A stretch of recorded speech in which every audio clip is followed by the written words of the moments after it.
Hey everyone, Chris Patterson here, fantasy author. Make sure you guys check out the link below. Go check out my work on Amazon. Obviously, support me. It's always appreciated. Love to hear what you think about my books, and would love to hear what you think about my content. So make sure you like the video and leave a comment below as well. Topic of today is how much gore is too much when we write violent or battle scenes or fight scenes. And obviously, depending on what kind of books you write, this may be more applicable to you. But the short answer is it depends, right? No one likes to hear that. Very, very subjective topic. You got to know your audience, right? If you're writing a middle grade or YA novel, regardless of what the genre is, it's probably going to be a lot less than someone who's writing an adult level fiction, sci-fi fantasy, which is probably still going to be less as opposed to someone who's writing a horror novel, right? Horror readers are used to more gore, used to more kind of like shocking violence and descriptions. So definitely know your audience. The other thing that I want to put into your head, and I'm going to touch on this here in just a second, is just a great general writing tip is more description isn't always better. We've all come across some great authors and great writers that have overly described scenes, and it can get boring and it can kind of turn you off. But I think the worst thing that being overly descriptive does is it doesn't allow your reader to use their imagination, right? I write, I don't know about you, but I write because I love getting someone's imagination fired up. I love intriguing the imagination and getting them to think. And a scene that I portray might look very differently from one person than the next. And I think that's awesome. Before I really get into the meat of this, the other thing I will say, and I'll create another video on this, the rules for fight scenes for me also apply to love or sex scenes. I will create a separate video on that, but just kind of understand that. And how do we write fight scenes? I'll create another video on that as well. Maybe I'm doing this a little backwards. Maybe I should have done that one first. But how do we create a good, believable fight scene? Be on the lookout for video on that topic. So, too much blood, too much gore, too much description, broken bones, intestines, all those kinds of things, they can turn an audience off. Again, know your audience. If it's a hardcore dark horror novel, most of your readers are probably not going to be shocked by that, or shocked in a bad way, I should say.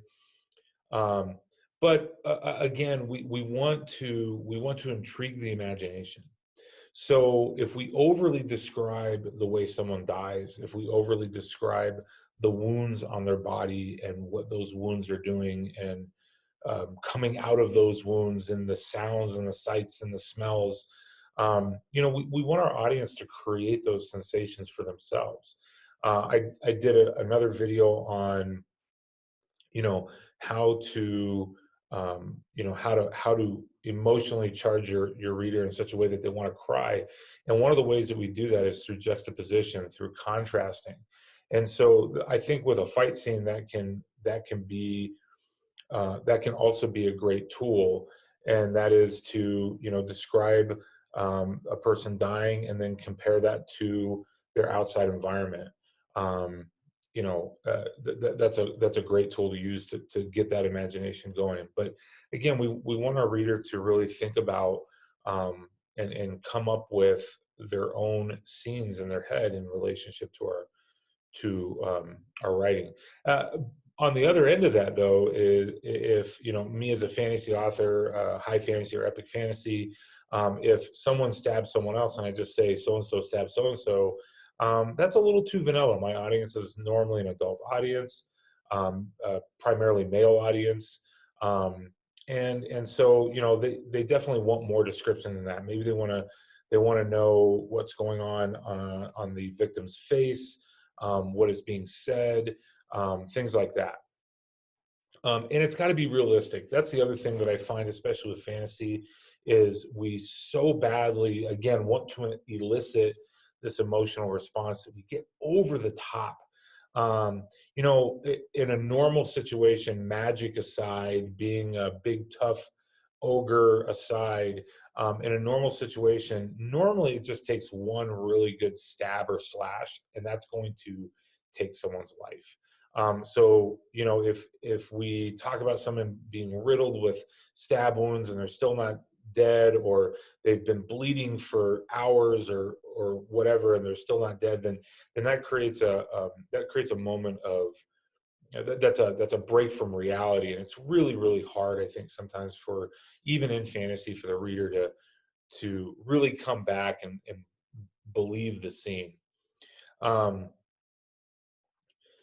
I think the greatest tool that you can use when writing a fight scene and ultimately a death scene in terms of blood and gore, whenever you feel like you want to write, like, talk about evisceration, talk about, um, you know, lots of blood, breaking bones, and again, it's not that those are bad things.